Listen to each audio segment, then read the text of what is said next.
jërë ngeen jëf mbokk yi ñu nuyuwaat leen ci gën gi ñuy wax itam ci bateau yi nga xam ne nag moom la ñu teg yoxo ci suñu ay waax jàpp ne nag dafa duyoon ay dorog ba mu fees del lu ni mel itam ginnaaw ab taxaw seetlu bu ñu ko xayma toll na ci juróom-ñetti tonnes nag wala boog lu ëpp juróom-ñetti tonnes yoo xamante ni daal dañ koy jot bateau boobee mu nga jóge woon fa nga xam ne nag moom moo di ca diwaan bu Maroc ñetti nit yi nga xam ne ñoom ñoo ca nekkoon itam doon ay doomu turc ba tax itam ñu nit daal nañ ci dem ab taxaw seetlu ñu ànd ci ak Marcel Farba Maron ak Yaya Jammeh yi nga xam ne nag ñoom ñoo teewoon ginnaaw itam bañ noon saytu quantité de drogue bi nga xam ne nag moom moo ci nekkoon.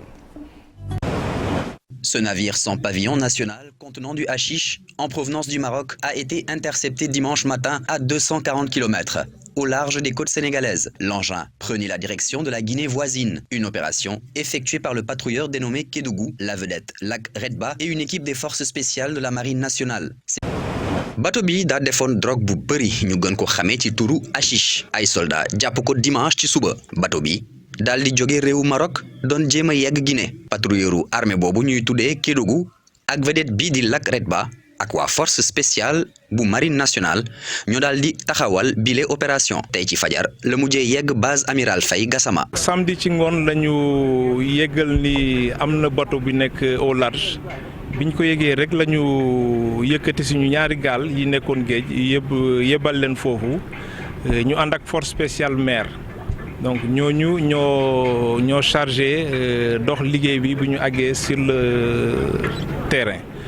donc yàlla dafa def bi ñu fa àggee ñu jàpp bateau bi delloosi ko ba Dakar bateau bi daanaka amul benn pavillon bu mu arboré mooy li ñuy wax navire sans pavillon reconnu. takk der yi jàpp bateau bi joxe guñ ay détails ci njëgu hashish boobu waaye ci mbiru quantité lu toll ci 8,33 tonnes la élément yi daal di calculer ne ñoo amoon ci bateau boobu waaye tamit ñetti nit yoo xam ni ay doomu Turquie lañ ñoo doon jéem a jàllale drogue bi loolu war a tax ba ambassadeur Turquie déplacé wu ba fi ñu jàppee chalutier bi. bi ñu ko àndee ñu jébal ko administration yi nga xamante ne ñooy yëngatu ci mbir moomu police gendarmerie douane bu ma limee jum am na yeneen yu ci yokku donc ñu xayma quantité drogue bi tudd hashish bi ci nekkoon ñetti nit ñoo nekkoon ci gaal gi ñoo ko doon dawal jox nañ leen police mu ngi dox wàllum ci enquête bi. bu ñu sukkandikoo ci jàpp yu bëri yi ñuy jàpp dealer yi mën neen wax ne Sénégal mi ngi gën di jànkonteel problème drogue samedi bi passé benn jigéen bu toll ci juróom benn fukki at ak ñett lañ jàpp foofa ci aéroport international bu Blaise Diagne 825 grammes cocaïne lañ daal di fekk ci moom mu ko doon jéem a jàllale ba réewu Maroc. jërëjëf Marcel Farba Maron ak Yaya Diallo yi nga xam ne nag ñoom ñoo ñu doon defal boobule reportage Moxtaala mu mel ni nag jamono yi ñuy jàppee ci wàllu drogue wala bokk ñi nga xam ne ñoom ñoo koy jéem a dugal ci réew mi bari na mi ngi koy wax léegi ci reportage bi soxna soo xamante ni jàpp nañ ko ci moom ci aéroport international Blaise Diagne mu doon lu doy waar. waaw mu doon lu doy waar parce que xam nga lu gën a yéeme ci mbir yi mooy hashish ak cocaïne dafa nekk ci drogue yi nu gën a xayma ni drogue yuy gaañ la te dafa bëri maanaam dafa cher parce que buñ la waxee li muy jar rek da nga naan nan la ko ay sénégalais mën a consommer donc je pense rafetlu liggéey bi nga xam ni sunu jàmbaar yi def nañ ko ci sunu waax yi te également rappeler ni Sénégal dafa criminaliser drogue maanaam bu la jàppee mën nga cee tëdd lu yàgg ñu lay soog a àtte te loolu malgré loolu nit ñi ñi ngi jàpp rek drogue fan yi dafa fës port lañ fa saisir ci drogue ci ay oto kenn mënu ko xayma tey démb ñu jàppaat benn femme bu doon jàllale 825 grammes cocaïne donc bëggoon koy jàllale yóbbu ko Maroc mu nekk loo xam ni daal yéeme na te daal nañ ci bàyyiwaat xel parce que drogue moom lu muy yàq mooy sunu xale yi lay yàq bu fekkee yenn drogue yi da nga koy consommer déjà li muy attaqué mooy say ay maladie mentale la lay indil ainsi de suite donc nañu gën a daal seetaat taxawaay bi daanaka monte ñoom ñu ngi ci góorgóorlu ñi nga xam ne ñoom ñoo di way takk der yi ndax itam lu ni mel saa yu dugg see ci réew bu Sénégal ñu daal di ci def ay jéego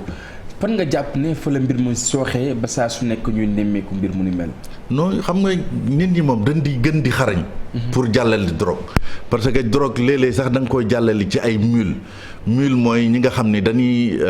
signé ak ñi nga xam ni dañu bëgg a jàllale drogue bi nii dañuy wan na drogue bi. parce que buñ ko jàllalee dañ ci am commission am bu nee la drogue bi buñ ko jaayee mën nañ ci am 100 millions mais yow bu fekkee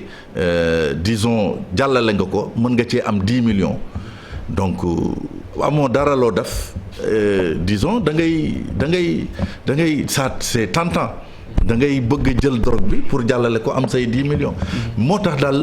mbir la mu doy waar moo xam ni fi mu ne nii lëmbeen sunu réew mi parce que drogue rek la ñuy wax te argent facile la. waaw maanaam bu xasee dugg ci réew. nit ñi sax dootuñu liggéeyati ci loolu rek la ñuy yëngu te loolu moom yàlla na ci yàlla musal. jërëjëf Mortalla Gueye yàlla nañ ci yàlla musal bu baax a baax waaye itam dañuy wëyal bu baax li nga xam ne moom moo di xibaar yi ba tey jàppale ne nag fële nga xam ne moom moo di ca assemblée nationale woo nañu leen ñi nga xam ne nag ñoom ñoo teewal askan wa ca pencum ndaw réew ma ngi rek ñu daal di waxtaanee li nga xam ne moom moo di mbënn ba amoon ca atum 2020 ñu daal di rek wax li nga xam ne moom moo di mujjantel ga ci teewaayu jëriñ li nga xam ne moom lañ dénk wàllu biir réew ki ñu dénk wàllu finance urbanisme ak itam collectivité territoriale ba ci sax jëwriñ ji nga xam ne nag moom lañ dénk wàllu ndox mi fii ci réew bu Sénégal ñoom itam ñu daal def ab taxaw seetlu ci mbir moomee xool fan la sooxee woon rek ñu daal di koy joyanti ndax itam nawet baa ngi ñëw ñu teewlu ay kàddu yenn ci ay député ci micro Pape Fara Ñing ak Amadou Ba. boo seetloo ci goxaat yi am na ouvrage yoo xam ne defar nañ ko fa ouvrage yoo xam ne tey dafa dimbale askan wi tey boo demee tey Dalifort route principale ba gis ngeen ne avant kenn mënu fa aw tey alhamdulilah tey boo demee tey Kaolack dëgg la am na yu des mais dëkk mel ni Kaolack bokk ci programme des 10 villes tey jii. que jéego yi gën a bare Dakar lañ ko def ak quelques régions yoo xam ne ñoo wër Dakar mais lu si gën a rëy te foo xam ne foofu la ndox mi di gën a bare foofu la gën a taw mooy région sud yi daanaka Sédhiou rek lañ si cité comme région boo xam ne am na say réalisation mais Ziguinchor ak Kolda nga xam ne Ziguinchor surtout nga xam ne taw. waaw rapport bi am na solo mais li ci ëpp solo mooy réaliser li ne ci rapport bi parce que li ne ci rapport bi mooy lan li ne ci rapport bi mooy par exemple pour ñu régler problème inondation bi donc régler problème inondation bi yemul rek ci. alors ci rapport dafa war a jàll ba nga xamante ne ni la nga xam ne doon ne comme Joal Ngekoox ak Mbour problème yooyu fa am ñu réglé ko parce que Mbour am nay problème Joal am nay problème. parce que ñun dañoo am benn déeg boo xam ne dafa nekk foofu ci digg daara ñun ba ñu juddoo xàmmee ko ba léegi déeg boobu si fa lañ ko fekk kon tey bi ñu ñëwee ñoom ñëw nañ ba ca déeg ba xool nañu ko seet nañu ko te yaakaar naa ne tey avec l'équipe bi nga xam ne pooy waa ONAS jël nañ ci ay mesures taxaw nañu ba nga xam ne tey ñun xalaat nañ ne loolu war nañ ko mën a solutionner. ñu des ba tey ci li nga xam ne nag moom moo di làggug politique bi njiit bu réew bu Sénégal moom Macky Sall demoon itam ca diwaanu Khalifa Ababacar Sall ngir rek daal di koy njébbal ab njaalam ginnaaw bi waajuram bu jigéen wàññee ko lu ni mel itam tax na ñu daal di samp ab laaj ndax mbirum politique moom moo ko lal lu ni mel lañ daan faram di gis am déet lu mu ci mën di doon ñenn ci ñoo xamante ni seen xam-xam màcc na ci wàll wi daal nañ ci indi ay leeral ñu teewlu gëstu wi nga xam ne Alxasan Ba ak itam Abdoulaye Diallo def nañ ko ci. ab nataal la bi nga xamante ni ay commentaires yu bari la jur ku ci nekk ak li nga ci xalaat ñenn ñi gis ne wàllum politique kese ko lal ñeneen ñi ñoom jàpp ni diggante jullit bi ñëw masawu mbokk jullitam. bi ay Xalifa ne léegi xaw na def yàgg tuuti bu fekkoon ne ci jamono yooyu la ko defoon ci lay ëpp doole ci lay gën tekki dara ndax yëf tamit nag bu ñu fàtte ne ku jéeg politique bokkuwul ak ay noonoo Xalifa boo ko seetee moom bennoo la bokkoon te it ñoom ñëpp ñoo bokkoon dooroon bennoo kon moom la bennoo am na ci cër dañoo dem ba mu ak ñu nangu cër bi ci loxoom wala ñu bëggoon koo nangu ci loxoom Sénégalais yi bañ maanaam Dakar waaye yi bañ loolu beneen mbir la waaye lu ci mën taxaw daal yi fi tolloon na foo xam ne ji dañoo foog na ñi dootuñu jaarooti taal. Macky Sall kër Khalifa Sall ngir jébbal ko njaalam ndax mën nañ cee gis beneen njàngat bi nga xamante ni uute na mooy maanaam ab acte politique bi nga xamante ni moom jiitu réew mi teg na ko buñ seetloo relation bi dox seen diggante ci at yi ñu weesu. lañ jàppoo de noonu la buñ ne dañ na ñu foog ne xëy na kon dafa am fu ñuy waxtaan pour kii dem ci kii dem ci kii jàppee wu ma ko noonu mun na am nag waaye man gisuma leen lu may wan ne ci Khalifa dafa bëgg a dem ci ànd ci waa Benno amoon na fa dara na am waaye nag xaw ma ci dara waaye nag bul fàtte ne ji fi ñu tollagum nii ci penc mi dafa am keneen ku feeñ ku fi nekk koo xam ne mun na yàqal ñu bëri ci maanaam ci la ngay yóotu te politique nag boo feeñatul sa chance dafay néew ndax loolu mooy tax moo mën a tax waxuma ne moo tax ndax mais moo mën a tax mu nekkoon xaaral boobu ma dellu fi nga xam ne ji xëy na mun naa fa am dara parce que comme fii de xeex nañ ba sonn. politologue bu ci mel ni Bakary Domingo Mané gis ne acte bi nga xamante ni président Macky Sall teg na ko bu weesoo wàllum social bi dafay defaraat li nga xamante ni moom mooy image am. C'est ce que j'appelle le relooking, n'est-ce pas, de son image. ginnaaw wàllu politique Alhassane Ba ñu waxaat itam ci leneen di li nga xam ne moom moo di code bu yees bu électricité bi nag yenn ci ay coppite yoo xamante ni daal dinañ koy nemmeeku ci projet bu filialisation bi nag mu mel ni association des consommateurs yi nga xam ne nag maître Massokhna Kane moom moo ko jiite moom moomee nag am na nu mu gisee keneen itam koo xamante ni am na ñeneen ñu bootu ci moom muy syndicat de l'électricité nag di ki nga xam ne moom moo di Mohamed Habib Aïdara moom moomee nag li mu xam ne moom moo di tiit na bu baax a baax ci ëllëgug ñi nga xam ne ñoom ñoo di liggéeykat yi ñu teewlu reportage bu Maymouna Ndiaye ak Pape Sangone Mbaye. mi ngi jënoon lu ñu duppee contrat de concession ay këyit yoo xam ni mi ngi ko xotti woon ci ay journaux yoo xam ni da doon wax ci courant bi ak yorin bi fii ci Sénégal nan la ñuy indiwaat kër liggéeykaay boo xam ni dañoo soppi lu bari def ko ay pàcc-pàcc këyit yi yépp mi ngi ko dajale ëpp na fukki at ci ginnaaw. dañu njëkk a wax privatisation après ñu bàyyi privatisation boobu wax ni léegi dañuy def restructuration. modèle bi nga xam ne moom la étude yi joxe te ñun ñu proposé woon à peu près le même modèle mooy ñu def comme ni ñu def ci ndox mi maanaam ñu éclater Sénélec def ko ñetti société que depuis 2009 ba léegi kenn def ko. projet de loi bi ñu ne ñi nga xam ne ñoom ñooy acteur liggéeykat yi dëgg-dëgg ñu bari ci ñoom yëguñu ci lu bari. ñu xëy rek conseil des ministres adopté benn projet de loi boo xam ne nee nañ dafay réformer secteur bi. mais booy réformer aussi mënuloo réformer sans pour autant nga wax ak ñi nga xam ne ñu nekk secteur bi te ñun loolu la ñuy ñaawlu te ànduñu ci tey ànduñu ci ëllëg waxuñu ne ànduñu ci réforme bi mais ni ñuy doxale moom rafetluwuñu ko. bu fekkee moom Mohamed Habib Aïdara mi ngi tiital ëllëgu liggéeykat yi moom maître Massokhna Kane li mu bëgg rekk mooy ñu càmbar li fi nekkoon ñu duppee ko plan yeesal. dañu bëgg ñu càmbar ko ba xam lan moo ci intérêt su fekkee baax na ñu ànd wéyale ko te ñu ni tamit am nañ ay liggéeykat yoo xam ne ñu ngi au niveau de la production lan mooy seen ëllëg suba. la ñu digoon maanaam production bi dana doy ba ñun li nga xam ne moom la ñuy jëndee courant bi ñun consommateurs yi dana toll ci diggante fukki dërëm ak ñaar ba fukki dërëm ak juróom benn waaw mais xanaa bala ñuy sulliwaat projet de restructuration ba amoon en 2009 danañ auditer plan yeesal bii xam ne dafa échoué. fileeg fanweeri weer ñu ne dina am ay décret yoo xam ne dina ñëw beesaat ci li nga xam ne moom la ñu tëral nar ko soppi ci Sénélec. li des a leer kay mooy ndax njëgu courant gi dina wàññeeku ni ko way jëfandiku yi di sàkkoo ak niñ ko leeralee ci code bu bees boobu. mu mel ni Mortala njëgum courant bi nag bëri na ci ay njaboot yoo xamante ni bu ñu sañoon ñu nemmeeku ci ak wàññinteef. waaw moom loolu la ñuy ñaan parce que quand même courant bi cher na moom du lu ñuy répété mais voilà ñi ngi am ay soppite yoo xam ne bëgg nañ ko ci indi. ñi ngi xaar lan lay jur ci askan wi. parce que askan wi moom sonn na lool ci seeraayu courant bi.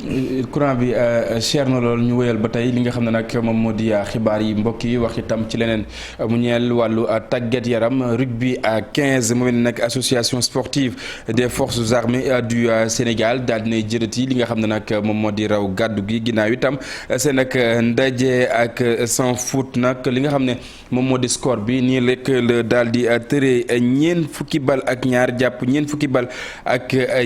ñaar fukki bal ak ñaar noonee nag la score bi daal di tëree lu mu ci mënti doon ñu teewlu reportage bu Cheikh Sadbou Diarra ak Amadou Ba. ASFA jot na ci li mu yàggoon di wër ci rugby bi militaires yi nga xam ne benn équipe dooru leen ren ji jël nañ guléet bouclier du lion bi ndam lu yaatu ñeent fukki poñ ak ñaar ci ñaar fukki poñ ak ñaar la am ci final bi ci kanamu sans fou le score bi yoroon raaya bi. déjà dañoo def parcours sans défaite championnat sans défaite di jël ay score yu mag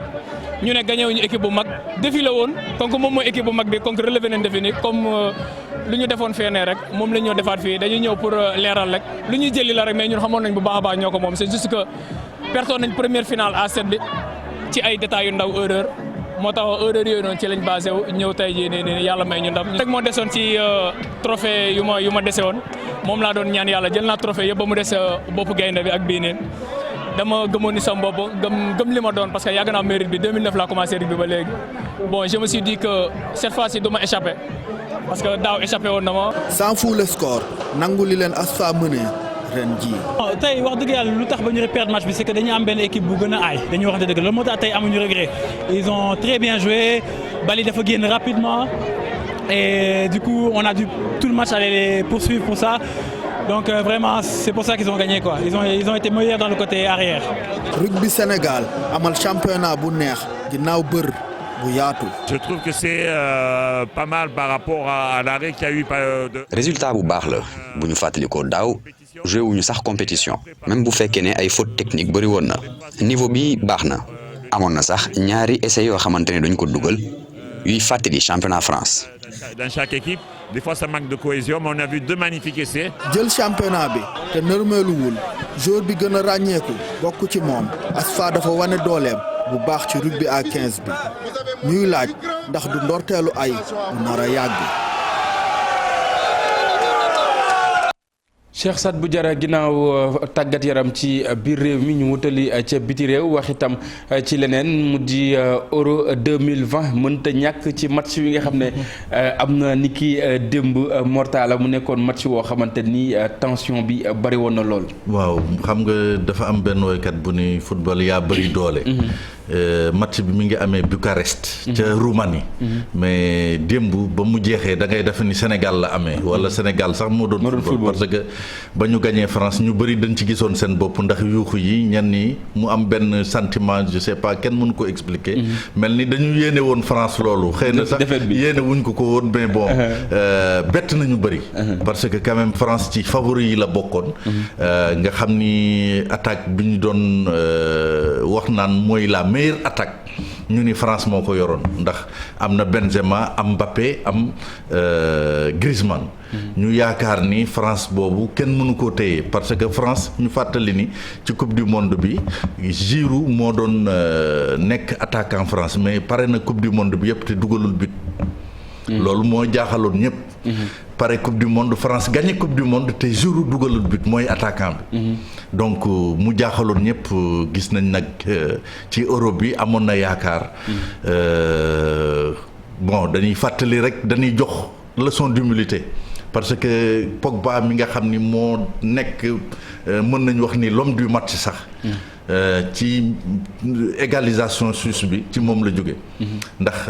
moom moo perte balle bi. te loolu aussi leçon d'humilité pour tous les joueurs mën nga def grand match mais après lenn rek ki lay nit ñi di retenir que ni moom moo perte balle bi Suisse égalisé te loolu moo toogloo France. parce que bu ñu demee si tiro bi waa Suisse yi ñoom. xalaatuma woon dañ ko jaayante en fait dinañ egg ci li nga xam ne moom moo di tiro bi. mais comme li ñuy wax football. mooy la beauté du football à tout moment rek ay changement mën nañ ko ci nemmeeku. mooy la beauté du football parce que bu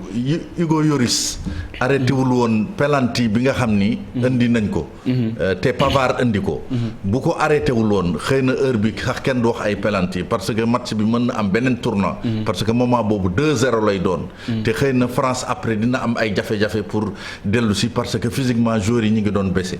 mais lii penalty boobu dafa mel ni français yi dañ doon nelaw mu yee leen moo tax après Benzema doublé ñu tegaat ci tuuti Pogba dugal bi boo xam ni mën nañu jàpp ni ci bi dàq ci Europe bi la bokk. Mbappé mi nga xam ne ñu bëri yaakaar bi mais Mbappé dugalul. def na 2 passes décisives nag. mais quand même amoon na impact ci jeu bi. boo seetee action française yu gën a dangereuse quand même da ciy bokk. loolu également nañ ko nangul te quand même Mbappé aussi nit ñi nañu xam ni il a 22 ans. 22 ans te il est champion du monde. kenn mënul suul talent bi mu am. Mbappé ku ko seetaan rek da ngay xam ne kii am na talent mais comme ni Diego Maradona raté woon penalty comme ni ko Roberto Baggio raté woon ay jamono comme ni ko Zico raté woon les grands joueurs dañuy raté ay penalty Platini sax teg na penalty dóor ci kaw donc